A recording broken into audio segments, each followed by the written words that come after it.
Untraceable, unknown and unpredictable. After a string of recent cases in Europe and across the world, lone wolf terrorism has been identified as one of the most worrying terrorism trends today. Despite that, globally, most of the 12,500 deaths due to terrorist attacks last year were the work of well-known groups. But zoom into Europe and we're dealing with a different picture. Numbers decreased dramatically. Of the 174 attacks, the 2 that proved fatal were at the hands of solo actors. And ultimately, that's because tracking a lone terrorist is a way lot harder for authorities than those affiliated to a group.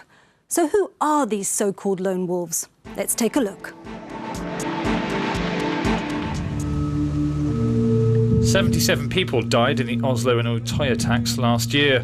The massacre was carried out by the lone right-wing extremist Anders Behring Breivik. Although not a new phenomenon, lone wolf terrorism was suddenly thrown into the spotlight. American authorities have warned this is a major threat. Alan Bauer, professor and researcher in criminology in Paris, New York and Beijing, profiles this kind of solo assailant. Generally, in a criminal and terrorist point of view, lone wolves are isolated individuals that engage themselves alone without any command or logistical support. There are 2 categories, those that let themselves be caught and those that don't. Essentially, they try to say who they are and what they do.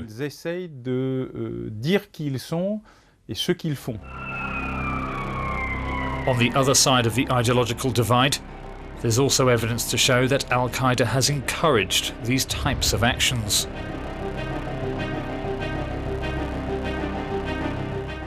They are relatively effective because they have a certain time, they don't leave too many traces, and they oblige authorities to use a huge amount of investigative resources. Also, above all, the lack of connection with the exterior makes it much harder for intelligence and investigation services to identify them. For Professor Bauer, what's worrying is the blurring of the boundaries between terrorism and criminality, as shown in the case of gunman Mohamed Merah in Toulouse. The hybrids, those that are not 100% pure terrorists. We have terrorist gangs. We have organisations that we think are terrorists, but they're not. But they're rather criminals or degenerated guerrillas. All a series of situations where the frontier between 100% terrorism and 100% criminality has been totally modified. And it is these grey areas that makes the work of authorities all the more difficult to track and stop lone terrorists before they strike to deadly effect. I'm joined on the front line to discuss the issue of lone wolf terrorism by Claude Moniquet, a former French spy and now CEO of the European Strategic Intelligence and Security Centre, and Dr. Guido Steinberg, a terrorism expert with the German Institute of International and Security Affairs and former advisor to the German Chancellery. Claude, I'd like to begin with you. As we heard in the report, lone wolf terrorists, neither 100% terrorist nor 100% criminal. Is this the new emerging face of terrorism today? What is very new is that the number of those people is growing. In the past, in a normal terrorist cell, we could add maybe 1 or 2 people with a criminal past on 10 or 20 people arrested. Today, in France, in the last operation 2 weeks ago, we had 8 on 12 people. We had approximately 8 people with a criminal past, and also, which is interesting, 8 people who were converted to Islam, which we were not Muslim born. That's new, the number, the importance of the figure. But also, when we're looking at figures, Anders Breivik was not Islamist. Absolutely. And he was responsible for 77 of the 79 killings in 2011. How different is he to other lone wolf terrorists? Well, he was successful. I think that's the main difference. We have seen similar cases for some years already. It has been a trend, at least since 2005 in Europe. But in the beginning, most of these people were not successful because you can't really learn how to build a bomb on the internet. And that is why Anders Breivik, I think, is so important. He was a lot more successful than Al-Qaeda in most of its attacks or attempts to attack in Europe in recent years, I'm afraid that he might become a model for other right-wing extremists, possibly left-wingers, but definitely jihadists. Are they really acting alone, though? Something that struck me is it not a convenient smokescreen for kind of authorities to say, OK, well, these guys act alone, therefore we can't catch them? Are they really acting alone when they're plotting these acts? Not in all cases, and I have my doubts. In many cases, we had the suitcase bombers in Germany who failed to detonate a bomb in two German trains in July 2006, who were connected to at least indirectly, to Al-Qaeda in Iraq through relatives in Lebanon. I have my doubts about the Mohammed Merah case, and I would not be surprised if the French authorities, in this case, of course, are extremely nervous, because if this came out, it would tell us something about mistakes. So Al-Qaeda, in its magazine Inspire, has called on its militants to act as individuals, as lone wolves. But is that more out of desperation because they're feeling, they're feeling the strain now because their operations are being dismantled, or is it is it a good tactic? I think it's both.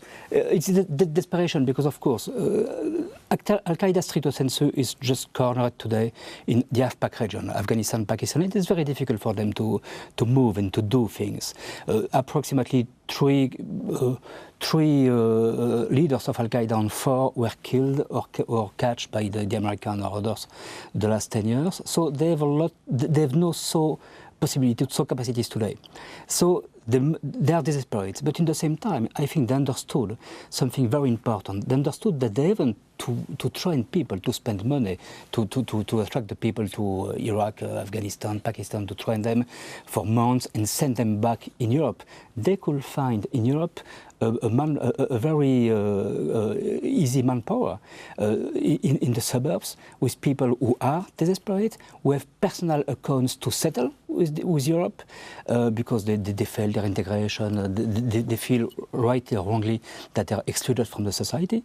And those people with just a little push could be driven to action. Proportionately, there's been in Europe, I think, less kind of Muslim terrorism than other forms, isn't that correct? I'm not so sure. If you look to the numbers, the figures since 2001, thousands of people were at moment or another arrested in Europe for offences linked to Islamist terrorists. Most of them were released, but we have hundreds of people in jail today in Europe for Islamist terrorist-related offences. So I think we have a lot of dangerous people, of bad guys. Okay. And in terms of radicalisation, a lot of it doesn't only take place by individuals going to training camps. A lot of it's taking place in terms of the internet, and we hear about electronic jihad and things like that.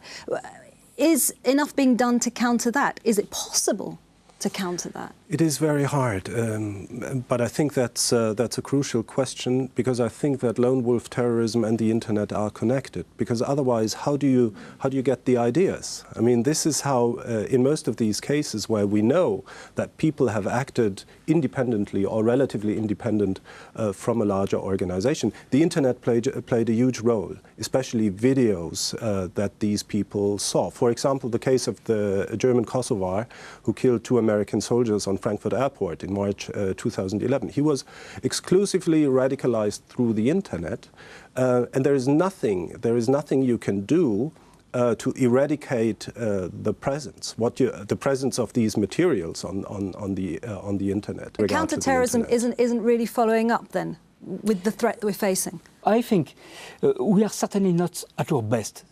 That's very clear. But I don't will be so negative about the work of the intelligence and security services in Europe. We did a lot. If we look to the figures once again, since 10 years, probably 30 or 40 important terrorist attacks were avoided in Europe due to the work of intelligence, police and justice. That's not so bad. So what would you say, if we look at the bigger picture, what's the biggest threat we're facing in terms of terrorism today? Is it lone wolf terrorism, or is it something else? No, I think it's still organized jihadist activity, but I would always, at the same time, I would always insist that that is not the important question, because we have to fight the whole spectrum. Absolutely. And some countries, including Germany, have forgot about fighting parts of the spectrum because they focused on the jihadists after September 11. In Germany, I think we forgot about the right-wing extremists. And especially in a country where these groups are that strong, especially in East Germany, that was a major mistake. So we should not really focus on anything, but not focus on anything, but rather fight the jihadists, the Shiite terrorists, the left-wingers, the right-wing extremists. And even if for a time we think they might be weak or they might be irrelevant, that is often not the case. Anders Breivik, I think, is the best example for that. So, but then again, if we look at the wider picture again, you know, September 11th, Madrid, London, you're not ruling out an attack on that scale? No, of course, we can't, because the reality could deny us today or tomorrow. But I think large-scale attacks like September 11 or Madrid or London are quite unlikely today in Europe. Possible, but unlikely. Gentlemen, many thanks. While the focus of our discussion has been primarily lone wolf terrorism, there's nothing to rule out, as we've been hearing, the possibility of a large-scale terrorist attack in Europe. But our continent has so far been spared the devastation experienced in countries like Afghanistan, Iraq and Pakistan, who combined account for 8,500 terrorism deaths last year. But let's try and end on a slightly brighter note. Globally, attacks have dropped by about 12%. So that's all for this edition of On the Front Line. We're active on social media and keen to hear your comments and thoughts.